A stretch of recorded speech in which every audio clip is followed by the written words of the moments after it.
And then I'm left to deal with the shit and try to make it all work, you know? And it's not a good situation. I know that when you got all the county officials working together, you got the commissioners, you got even the other elected officials up there, along with the sheriff, along with the jail trust, you get all that working in harmony, hell, it's a good deal for everybody.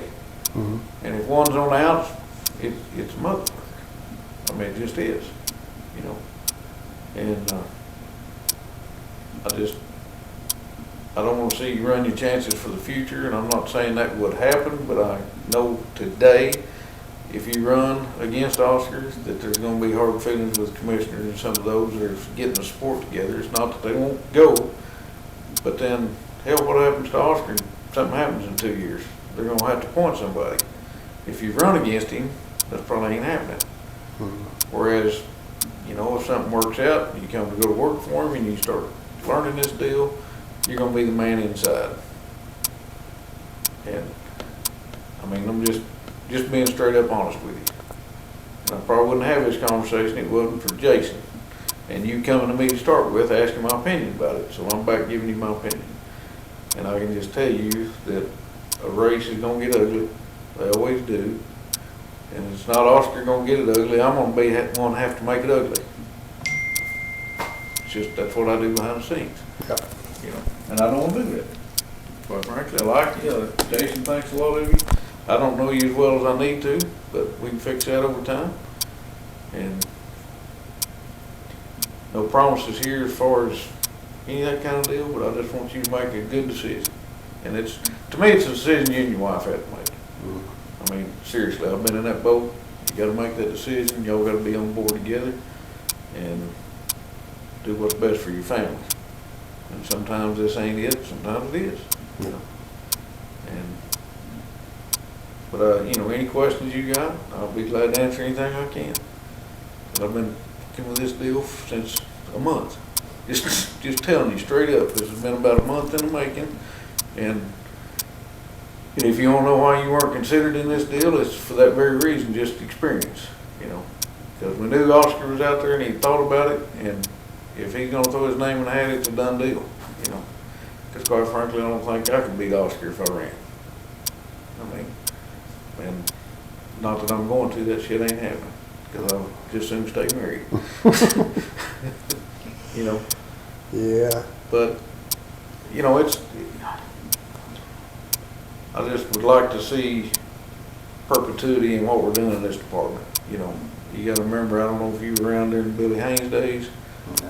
but I lived through that shit, and we don't need to get back to anything like that. And quite frankly, there were some people at the other department over there that concerned me highly about that, and that were there when that was going on and took part in some of it. And we don't need that back in there. We don't need that. The citizens of this county deserve better than that shit. And I don't know, I can tell you a lot about Billy Haynes you don't even want to know probably. But he was able to get by with that because there wasn't anybody watching the wheel. Yeah. You know, and he had other law enforcement that's right in there with him. And you know, that shit ain't right. I don't play that game. And I think you can ask Jason or anybody that's worked with me, Oscar being one of them, that this needs to be an office that's held in high esteem, and whoever's in there needs to be that way. And sometimes we don't always make that, but at least we didn't have a crook in there this time. Because selling dope, using dope, running extortion games all the time. Hell, they were selling dope out of the back of the fucking jail. And the city manager was running the jail. Now, I could never say that he was completely in on it or off, but I have a hard time believing he didn't know something was going on during that time. So, I'm just saying, we're back in the same boat real quick if we're not careful. And the one guy that can prevent all that shit going on is the damn sheriff. He's the one with authority to take care of that. Mm-hmm. And he's got to have some good guys behind him to make it happen. You know. So, anyway, I'm sitting here just rattling. You got any questions? No. I mean, I can understand you've already got signs going, you've talked to a lot of people and stuff, but I can tell you that if it's something that you want to go this route, you can just tell everybody, say, hey, Oscar's a good friend of mine. I think the world of him, and you know, gonna support him. And anybody that's committed to support you is gonna understand that. Yeah. I mean, they are. They're gonna understand that. And you're welcome to sit down. I can arrange a meeting for you and Oscar if you want to sit down and talk to him. You know, he is holding off announcing for this conversation right here. And that's how much he thinks of this deal. And he's a good guy. I don't know if you worked with him much. I haven't had a chance to work with him very much, but Or I can tell you, when I worked at task force, it's kind of funny. Bob Carter and I were friends because I say friends. Hell, I went to work at the PD over at Altus in '93, fall '93, and I was eat up with it. I mean, I'd get over there an hour and a half, 2 hours for work. I'd read the damn reports and wait for briefing. You know, I worked swing shift when I was on a permanent shift finally, and Bob Carter come in there. About 30 minutes after I showed up, he'd be reading through the same stuff. I get to visit. Well, I'd pick old Bob's brain about dope because that was the thing I wanted to do, and I knew it was going to take a while to get in that game. So I just picked Bob's brain. I just, you know, have them conversations. So we always had a good relationship. And when I went to work down here for Bobby, Bob and Billy Haynes were pretty tight. Bob had no idea what Billy was into. He really didn't. Because they were far removed. They didn't get over in Tillman County business. He had bigger fish to fry. Mm-hmm. And it took me a while to get Bob convinced what was going on. And Chris Counts and me were really tight, and that's kind of was my end with Bob at that time. Well, then I had an opportunity to go work for Bob. My end goal really was OBN. Because I was just about to get my degree finished, and you know, if I did that for a little while, that'd be just a perfect end to get in for OBN. And after working for Bob for a while, when they, I don't know if you remember the deal that went on with Walt, but Eric Mayberry, I don't know if you were around when that went on. Well, I provided a snitch that went to the task force that went to OBN and ended up getting him. That's what it was all about, but it was through wires.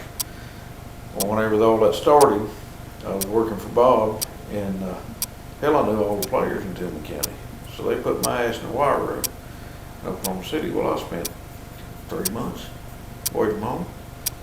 And when that deal was kind of over with, my wife said, "You're not going to work for OBN if it's what it's going to be like." No, this ain't going to work. Because hell, I might not get home one day a week. You know, I mean, seriously, because that deal was ongoing. It was a freaking big deal. And I was in hog heaven with that deal because it was, hell, everything. Hell, I got to help write 100-something page warrant on the wire, and just, you know, it was everything I wanted to do. But I had to make a decision. Am I going to stay married or not? Because that's where it's going, you know.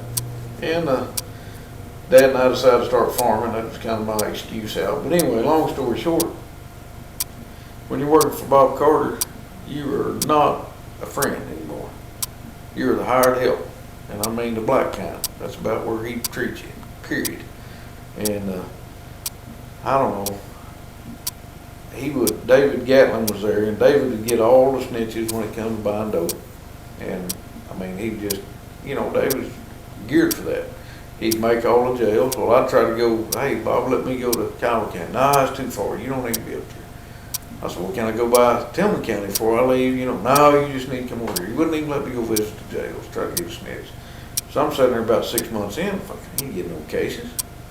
I'm thinking, what the hell am I going to do? Because my shit ain't looking good. And, you know, David's getting all the cases. And, you know, Chris had a deal with District 5. He was part of the financial crimes unit, different deal. That's not why there's a position for me. So one day we got this phone call about a doctor shopping case. And the PMP had just started. And, hell, David didn't want that. That wasn't high profile on that shit. So I said, "You know what? Here's how I'm going to get my cases." When I talked to Chris, he said, "Shit, yeah, go for it. I'm busy. David don't want to do it." And so I started working those doctor shopping cases. Well, in about 2 months, I had 34 felony cases. We only did about 30 cases a year. I just slipped in under the radar, and I got my stats, dude. Well, I had to go on vacation, and the way Bob did business, we'd go lay a report on the desk, you know, be done with it. When he gets stacked about that, I'd walk in there one day and go through them all. Well, I had to be gone when he went through them. And you kind of got to bear in mind, most of these guys wouldn't show up to work over at 10, 11 o'clock. You know, and then they wanted to play till 6, 7 at night. And hell, I'm thinking I gotta get back home by then. So I was over there at 7.